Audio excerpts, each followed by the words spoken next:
Voici le Galaxy Note 5 qui cette année s'inspire très fortement du Galaxy S6. Alors en fait, les deux gammes de Samsung sont maintenant la même chose.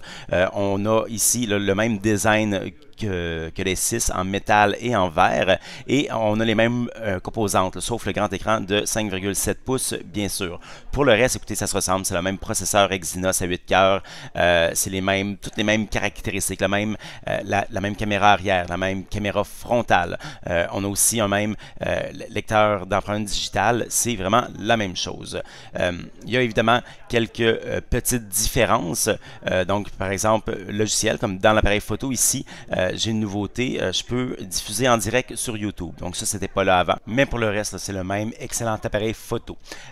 Les autres nouveautés, mais écoutez, on a 1 gigaoctet de mémoire vive de plus. C'est la seule différence, je dirais, matériel principal. Et évidemment, on a les mêmes défauts. Donc, on n'a toujours pas de fente pour carte micro SD. Donc, on est pris avec 32 ou 64 gigaoctets de capacité.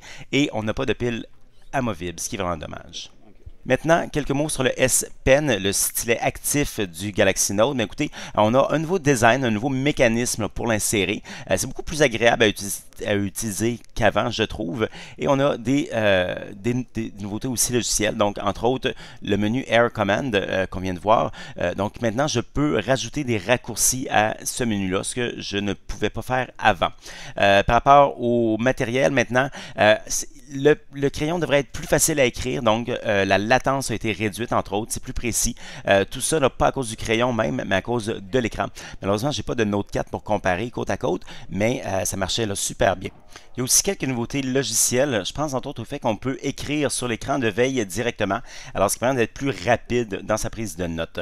On peut aussi signer des documents PDF. Donc ça, c'est quelque chose qui va être vraiment très pratique pour ceux qui ont beaucoup de trucs à signer, bien sûr. Et donc c'est ça. Maintenant, d'autres nouveautés logicielles, il y en a une et c'est un convertisseur audio. Donc là, je ne peux pas vous le montrer présentement parce que ça prend des écouteurs, mais en fait, ça permet de transformer un fichier MP3 d'une mauvaise qualité en fichier d'une bonne qualité.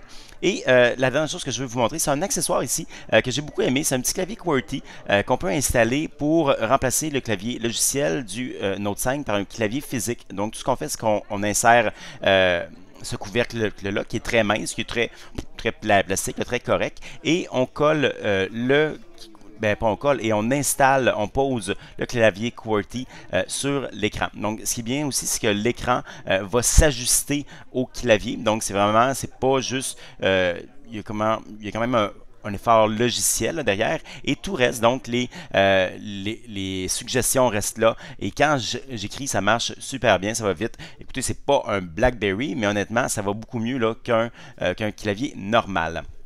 Malheureusement, c'est un petit peu laid. Alors, le Note 5 va être lancé au Canada le 21 août prochain chez la plupart des opérateurs, tout comme le Galaxy S6 Edge Plus que vous pouvez voir dans une autre vidéo. C'était Maxime Johnson, merci.